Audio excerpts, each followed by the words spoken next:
Hello, welcome in to another Oneqi interview. And I have for you this time Alex Jacobs, who is an infinite Tai Chi and Qigong teacher. He is a Chinese medicine practitioner and he's the current president of the Register of the Chinese Herbal Medicine. So we're very, very honored that he's part of our Oneqi project. So welcome in, Alex. I'm pleased to be here. So I'm going to ask you the 5 questions that we've been asking everybody. And the first one is how did you find Qigong, or how did Qigong find you? Good question, actually. Yeah, I think I came to it from a number of different angles. So I was always interested in East Asian philosophy, Chinese culture. So I had an interest from that angle. And I've always had ongoing health problems from an early age. Which also led me to try and find a solution. And I remember reading a book about there being a link between the mind and the body, and mind-body exercise could be really beneficial. So I signed up for a local Tai Chi and Qigong class, and that just happened to be one of my current teacher's students at the time. So, and that teacher is Jason Chan. Ah, the Jason Chan connection. So you began training with him. Was that in Tai Chi or in Qigong, or was it both combined there for you then? It was both combined, and I was lucky enough to meet him at quite a young age. I was 19 at the time. That was over 20 years ago.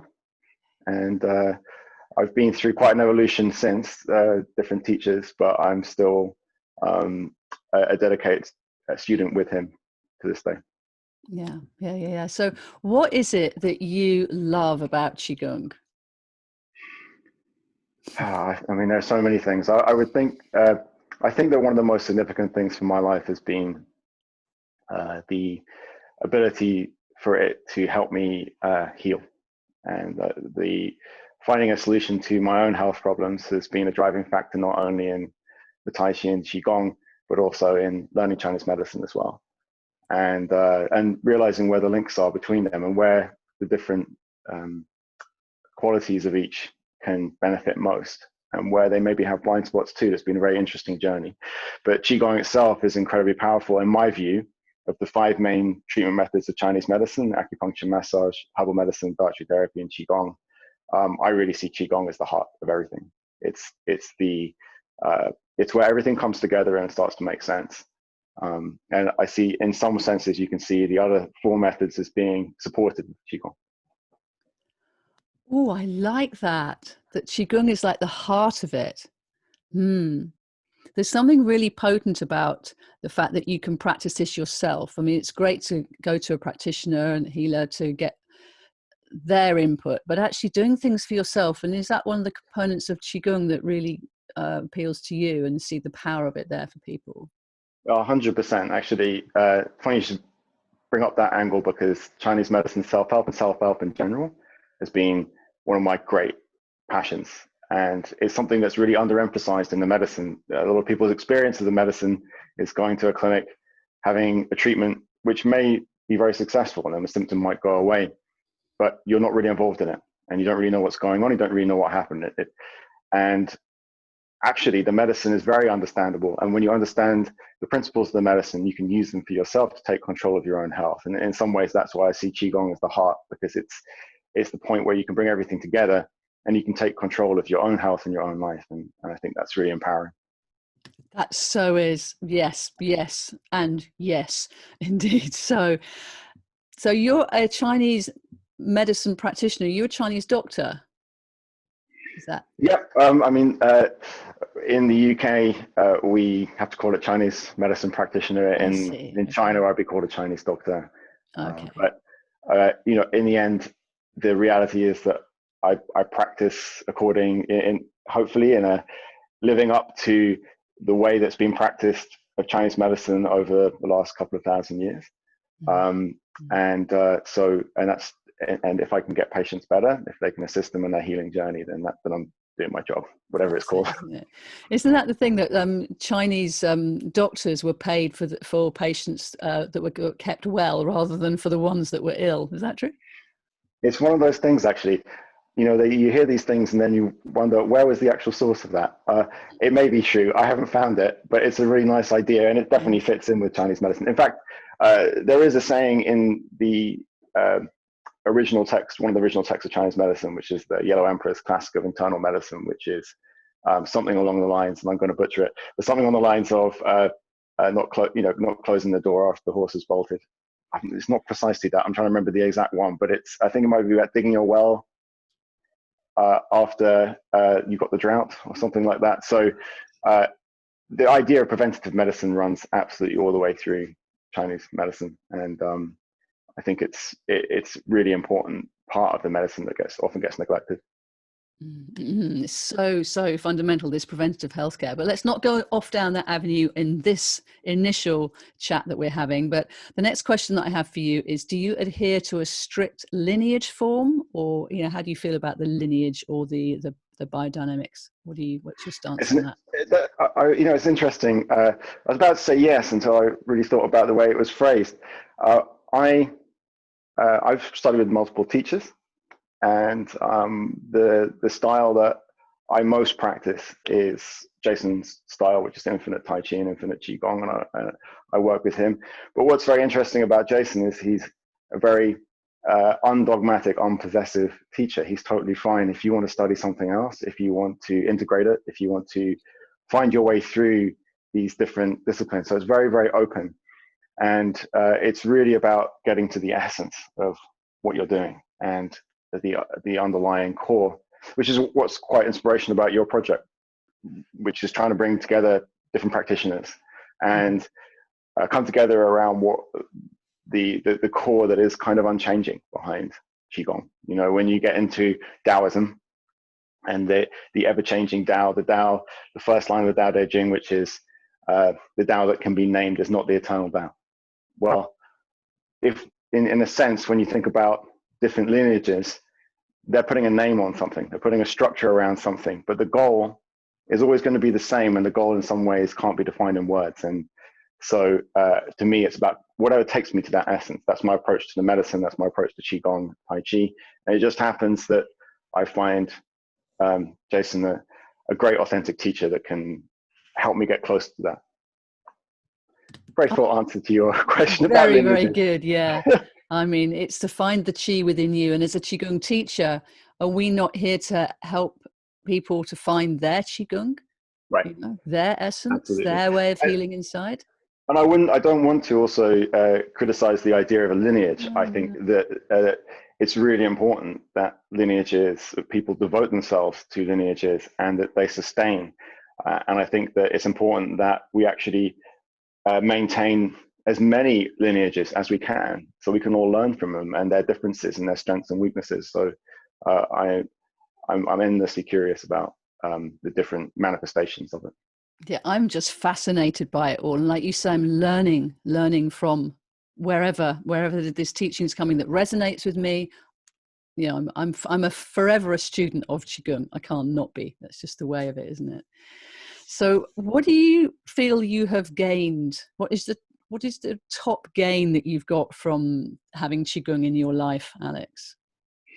Well, I think as most Qigong practitioners or long-term Qigong practitioners would agree, it's very difficult to boil it down. I think that it's it's the level of empowerment, I think, that comes with it. The ability to take control of your own health, your own mind, your own emotions, and to, as a medium between the ideas and the theories of the philosophies and of your spiritual path and the reality. I think that one of the problems that people have when they try to progress, whether it's becoming more successful in their life, more focused in their life, more balanced emotions, or if you want to go for a more spiritual goal, is actually bringing in the reality of that. And I think that Qigong is that medium where we can come back and we can do something tangible that creates something that can enable us to achieve that. The Chinese actually refer to that as Gong Fu. So we know this word kung fu, which very often in modern language has been translated to martial arts. And that's not an incorrect translation. The Chinese use that word for martial arts too, but it's a wider meaning. So this idea of gong fu, the skill that you can achieve, which is the way to the highest level of art in any particular skill.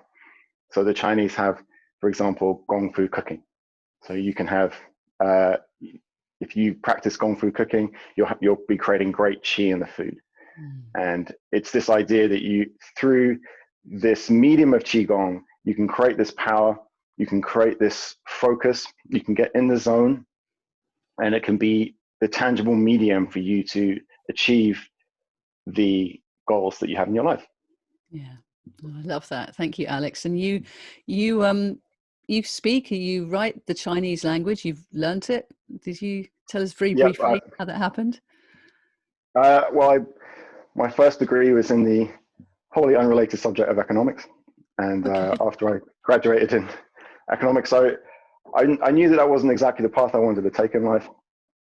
I retrained in English teaching, and I also didn't really speak another language. So I had this interest in the Chinese culture, and I thought, well, I can go out to China or Taiwan to teach English and learn Chinese at the same time. And I chose Taiwan, mainly because at that time I wanted to learn the traditional characters, the older characters, which are still used in Taiwan. And so I went out there for, ended up being 3.5 years studying. I met a brilliant doctor out there who really inspired me into the medicine.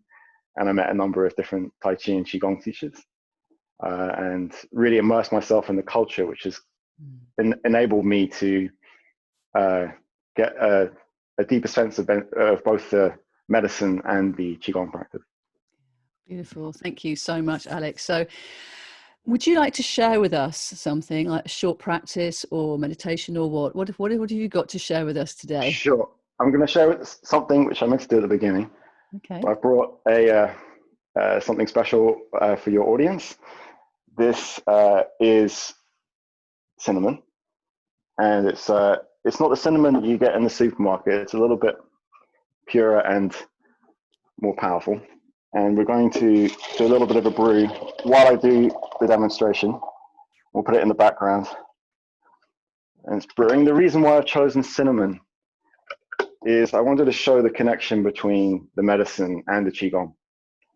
And we tend to think of things as very separate, or that in some ways we must, if we're doing Qigong, we must only use what we have in our body and our own Qi. And I think that really we can use whatever can assist us. Cinnamon is an amazing herb to use for practice because it warms the system up and it spreads the Qi and it gets the Qi circulating. It's one of the reasons why we use it quite often for pain. It's very mild. Everybody can take cinnamon usually, and it tastes nice as well. So there's all these nice benefits of cinnamon. So it's something that you can try. You can use some of the shop-bought cinnamon. Just make sure some of the varieties don't have such a strong warming capability. So most of them do. And make a little tea out of it, and then see how your practice feels afterwards. This is a nice little tip. You can feel a little bit more warmth in the hands, a little bit more openness. So we'll put this on the background while I do my demonstration, and then hopefully it will have taken on a little bit of color while we practice. So what I wanted to demonstrate today, again, is the link between the medicine and the Qigong. One of the sequences that Jason teaches is sequences related to the meridians. Of course, there are many other great Qigong sets that relate to the meridians too. So this is just a variation. And I wanted to focus today on the heart. In Chinese medicine, there are actually 4 meridians that in some way relate to the heart and to the element of fire. So we're going to go through those 4 meridians and the 4 meridian stretches. So the first thing to mention, as all Qigong practitioners and teachers will constantly tell their students, the movement comes from the lower body. So even though you can't see my lower body, you're just going to see my arms wavering about. That it's good to know that this is a whole body movement. So the first movement we're going to do is the heart meridian. And the heart meridian runs from the chest, from the heart, all the way out to the little finger. And so in many ways, if we open out the whole chest and the arms, we're stretching this heart meridian. So this movement is very simple. We're just drawing circles in the sky. And you can see the hands are turning out as we do this movement. And that's actually doing a physical stretch on the musculature as well as an energetic one too, opening up that heart meridian. And one of the things that I like to highlight to people is that we think of these meridians. You may have seen these diagrams with all these lines going up and down the body. And they seem very arbitrary. Why do they go there? But actually, when you start to practice with them and bring your attention to them, and you understand a little bit of the theory, you realize it all makes perfect sense. So the heart meridian, of course, goes through the heart, goes through the chest, and the emotion is joy. What's interesting in Chinese medicine is this emotion, joy, can also be a pathology. In its pathological state, it's overexcitement, it's overstimulation, being unable to sleep. Just like when kids get overexcited, you can't calm them down. That's pathological joy. And certain types of drug use would be pathological joy. And so what we're trying to do is we're trying to tune into that natural feeling of joy and wellness, but a balanced one, not overstimulating. And some of us have a very great difficulty. If we're joyful, it's too stimulating. So we numb ourselves down. So this one is a very good one for balancing that aspect of joy. One of the aspects of the meridians is that we have this idea of the yin meridians being on the front and the yang meridians being on the back. This is a very natural idea when you think about it. The yin meridians are the more internal, the softer organs that you need to protect, whereas the yang meridians represent the protective aspect of the body. And this is very natural to us. We know that if we want to protect ourselves, the natural position is the fetal position. We're curling up, protecting the yin aspects of the body, and we're using the yang aspect to protect it. And this goes into our psychology too. So everything here feels like we need to nurture and protect. Everything, all our essential organs are in this frontal space. And the back part of the body, the psychology of that is of protection and strength. And so when we tune into these meridians, the heart meridian being a yin one going into the chest, the opposite of that, the paired organ of that is the small intestine. And that's going to emphasize that strength aspect, that protection aspect. And so the movement for the small intestine mirrors that. So with the hands facing the body, we're breathing in, and we're sweeping over the head, and we push up as we breathe out, and then bringing it down the back, bending forward, keeping a straight back, bending the knees, down to the front, and sweeping up. Breathing in, breathing out, breathing in, and breathing out. The small intestine meridian also starts at the little finger, but it actually goes up the back, over the shoulder blade, up the neck, and into the head. So you can see that in many ways, this meridian is reflected in the physical body as something that can hold something up, that can open and push something up. And it's reflected in some shoulder problems too, some shoulder and neck, head problems as well. So this one's really good for clearing those symptoms. You get head, neck, and shoulder problem. So that's the small intestine. We can think of it as the yang part of the heart. We're going to do two more. Coming up to the chest. Are we okay for time? I am thoroughly enjoying all of this, but I'm thinking what would be absolutely lovely is to give you more time to be able to show more, because this is just a little taster of what it is you're about, and I'm already enthralled, and I want to know more about what you're doing, Alex. So I Let think me explain one more thing, and yes, then we'll absolutely. stop there. So All right. uh, what I wanted to get to is, I mentioned there are 4 meridians where it comes in relation to fire, in relation to the heart, and 2 of them are understandable: the heart and the small intestine. And then another 2 which are slightly less familiar to us: the pericardium and the triple burner. Pericardium is the muscle that surrounds the heart, and in the medicine, it's very much the communicator. And I wanted to give this idea that these meridians are something that we can sense, and they make sense to us. So this, in the role in Chinese medicine, it's very much the communicator, the expressor of the heart. And the meridian goes from the chest, from the pericardium, down the center of the arms to the middle finger. It's precisely the area that you make contact with when you give someone a hug or when you receive a hug. And we all know the feeling of a hug. It's the most instinctive thing. We know how to give one, we know how to receive one. You don't need to be an expert.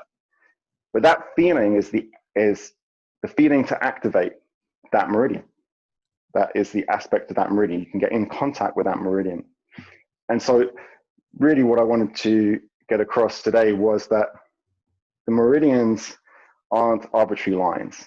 They are things that you can experience and you can get in contact with. And most importantly, they're things that we already know. We just haven't put it together already. So we'll finish there. Beautiful. And yeah, what's happened with the cinnamon? Let's have a We've little got look at nice, this. rich golden color there with the cinnamon. And one of the nice things about cinnamon is it's a sweet taste too. Really delicious to drink. And there's very few people who would have any kind of reaction to it. So something that you can try at home. Brilliant. Thank you so much, Alex. Absolutely fascinating speaking with you here today for Oneqi. We'll be seeing more of you in the future. I just know it. Thanks for your time and wisdom. Very pleased to be here.